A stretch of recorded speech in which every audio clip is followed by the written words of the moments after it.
All right, this is a home farm. As you can see, I'm here today to set up a small farm.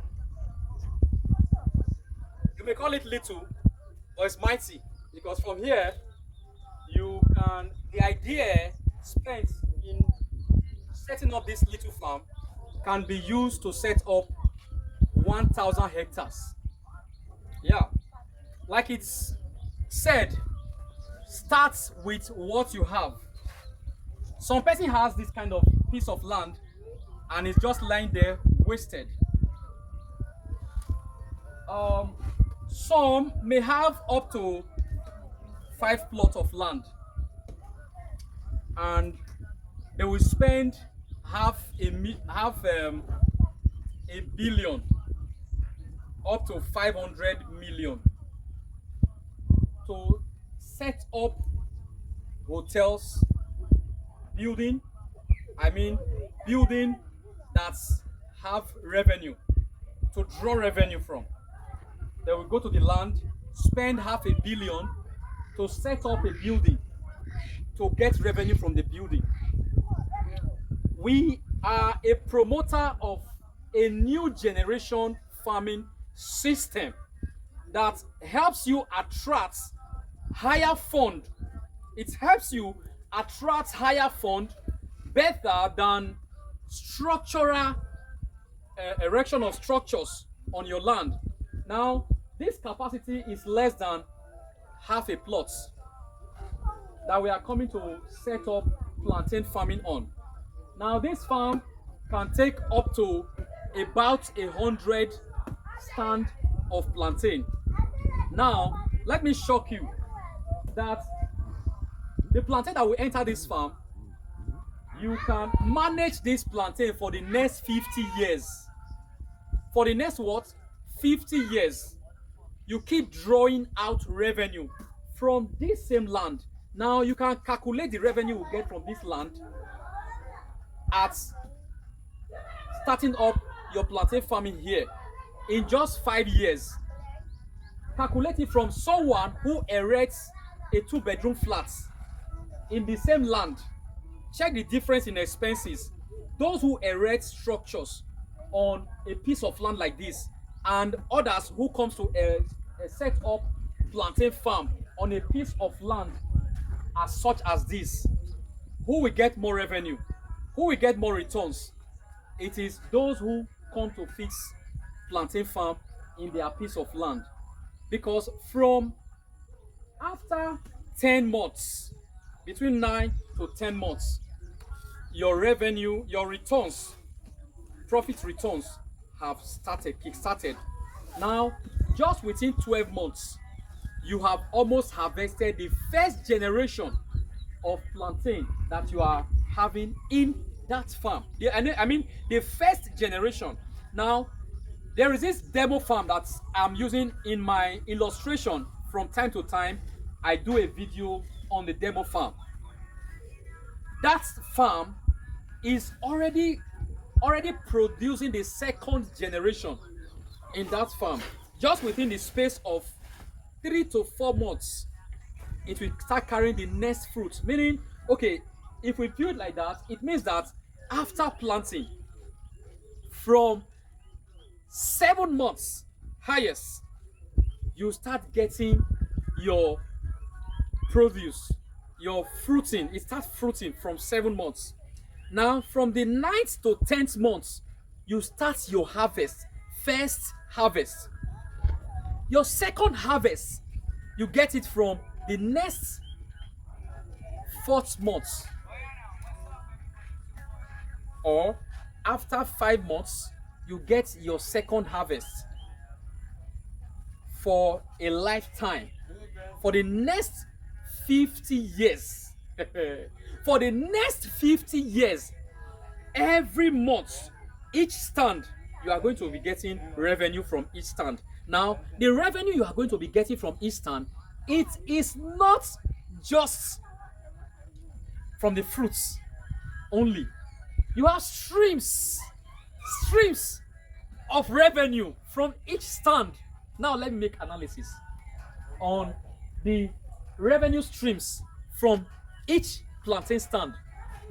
Number one, I hope you are listening. The fruiting.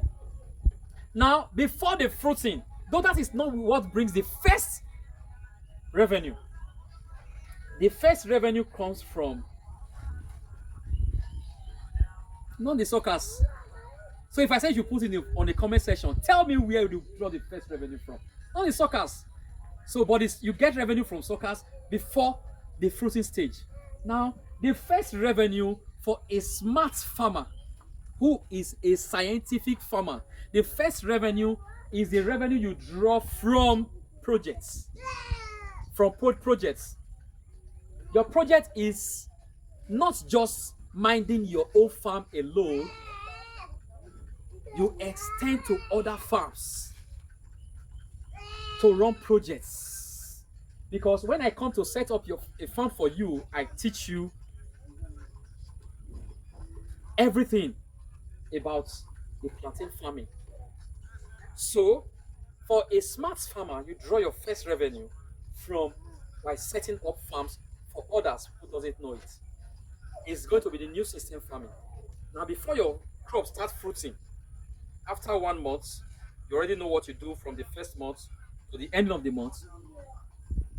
Then the second month, you're already learning the scientific method of setting up plantain farming.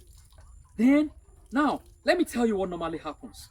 In your area, people, every place that I have set up plantain farm, what happens is that it attracts members of the community, most especially the local farmers in those places. Every place, they come, they stand. When they get to your farm, they will stand and be looking. Something will be running in their mind. Why is plantain farm like this? This is not the usual one I know. The one they know is anyhow farming. They know anyhow. That's zigzag. They plant it here and anyhow. That's the one they are used to. Get the plantain to the holes. That's the one they are used to. They will stand and be watching. If there's nobody there to talk to, there will be something will run in their mind. Now let me tell you what runs in their mind. Things that they are not used to is happening there because they will see the farm and I'm not used to this type of setup. They see a rope there. They see everything is on a straight line. They see the work is very much organized, and they are thinking, I haven't seen this kind of family before. Then by the time it gets to the 3rd month, these same people in the community, they will start gathering in your farm. What are they doing? They are trying to come and observe. Like there's a farm I went to set up this kind of a place. They got the people in the community, they came to that farm and was looking. They started asking me questions. And they told me they are surprised that a plantain farm can be like this. They started opening up that they are not used to this kind of plantain farming. They told me that where they understand that they set up plantain farming is in the forest, far forests. They normally call it in Benin, Egbonowo, Eagbe, Ogedeji. What that means is that you plant plantain in a virgin land where there are tall trees, where no farming has been done, no one has done farming on before. That is the mindset that they are carrying. Now, by the time they get to the farm that is being set up in where they are building houses, they are surprised. They will be thinking, I thought it's cassava farm that they are supposed to be having in this kind of a place. Why are you coming to set up plantain near close to the house? A place that is not even fertile. They are not used to that. These are what runs in their mind. So because you are used to it, now let me not deviate from the main area of your drawing of revenue. Now, your revenue starts from your plantain setup. You make a lot of money from it. Because as I teach you, others will come to your place and said, by the time you spend 1 year in drawing resources from that farm, it will attract the people in the area, in your area.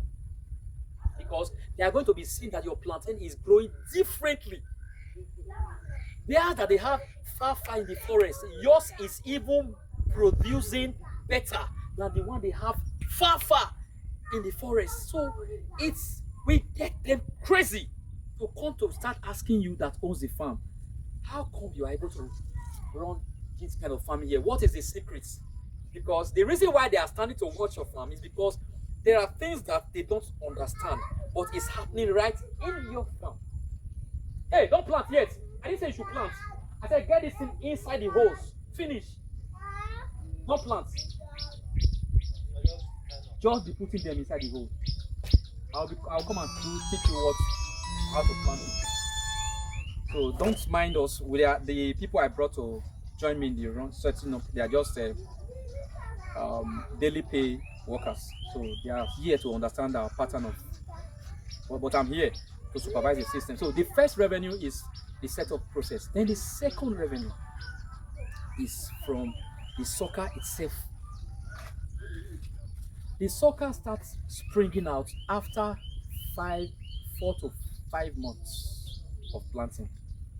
Or 3 months, no, after 3 months of planting, you start seeing suckers.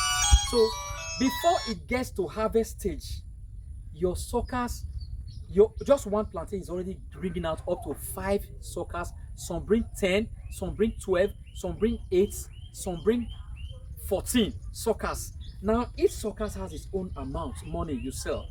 Like what you learn on social media in other parts of the world, they tell you remove the suckers. No, I teach those who subscribe from me what to do about the suckers. The sucker will generate revenue for you. Every stand has its own revenue for you. Before you harvest, you might have sold up to 5,000 from your sucker for each plant. Depends on how you organize your farm. So I'm going to teach you how to organize your farm and build your farming through social media. That is another topic for another time. That is where you draw the second revenue from. The third revenue is from the fruitings, from the fruits. So that's the last revenue you draw from your plantain farming. And all of this source of revenue, it lasts for life. Again, it lasts for life. This kind of suckers production is better, far better than the suckers you nurse. You know, there are people who multiply suckers. You multiply your suckers, you put them on a polythene bag, you nurse them. After 21 days, it starts sprouting and growing. Those kind of suckers, they don't grow fast. It takes time before you get the harvest. But this type of suckers you generate from after planting, it grows fast, it grows fatter, it boosts your resources, your revenue, and all that. So what we are doing here is this farm setup on a very small piece of land. So what are you doing with your small piece of land? Some have left their piece of land for over 10 years. Some left theirs for over 20 years. Nothing is happening there. Now, there are some land that is in the town. I would like you to invite us to come to those lands to remove the bushes and forests in those lands. We are very much interested. And we are very much interested to come and set up farm for you and teach you how to run plantain farming personally. So, like I told you before, I don't give my 100% knowledge. There are knowledge that I have that even the white does not have it. I brag with it. They don't have it. It's not on Facebook. It's not on social media. Google does not know about it. Google need to learn it from the first day I will explain it on social media. Google will learn it from me. But those 10%, I keep it to those who subscribe to learn to set up their farm from me. I keep it. So what are you waiting for? Subscribe from me. Subscribe from those who have subscribed from me, because those people who have learned from me, they are waiting to also get contracts from you. Subscribe to them too. God bless you. Thank you for viewing. And this farm has not been named. Sir, do you have a name for your farm? For the no, I think there's no name for now. For sure, we should use the name we have been using before for that business. They are not tally. That's a vehicle business name. Okay, vehicle business. There are That's some general almost names that can cover for farming, cover for hotels, cover for transportation, cover for other. Okay, maybe you have not registered a name for like farming. You are just starting farming, or you have been doing yes, farming, sir? I'll be doing, but I've not uh, official uh, legalize it to Okay, that have a means name. you have not really taken farming. You are not really you've not really planned to commercialize farming, right? Yes, All yes, right, but you are trying to very go soon. diversify to that Yes, aspect now. very soon. Okay, maybe between now and 1 year time, we'll start thinking of a name that will be registered to Yes, farming. So I'll advise that you choose just one name that can cover for farming, whether crop farming or animal farming, because you may think of going into animal farming too. yeah. Like myself, I have goats in one of my farm, and the goat has been producing and producing and multiplying. So I also have pepper in one of my demo farm that I normally use. So, and that pepper is doing perfectly. If I bring that pepper into this farm, people in the area won't allow this farm to rest. So, all right. So with time, he will name his farm and register it. Go to CAC, register it, and make it official.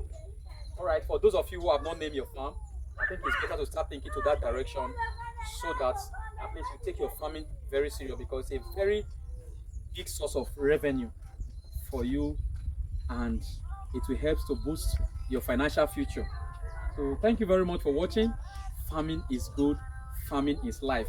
Would you like, maybe I would like to interview you, sir, why you love farming, even if they are not seeing your face on the video.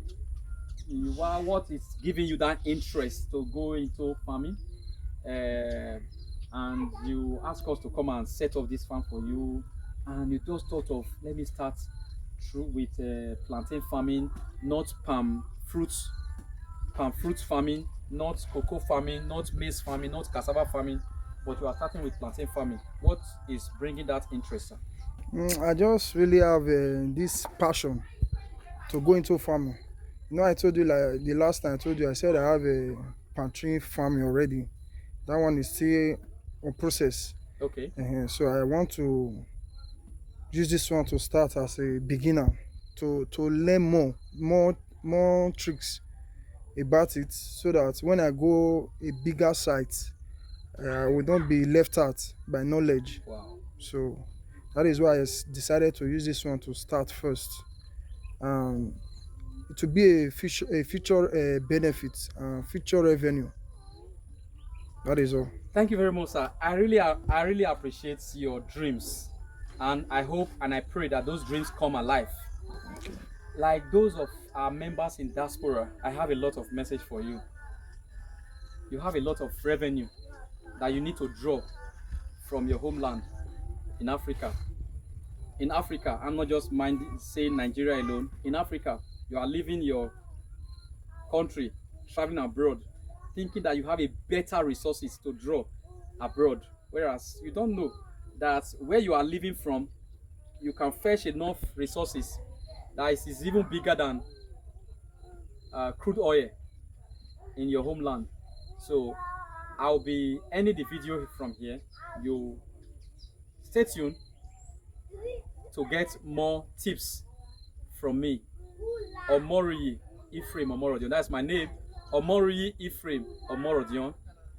My social media name, I use it as a social media name, and I have the other social media name, MDShos 5 star.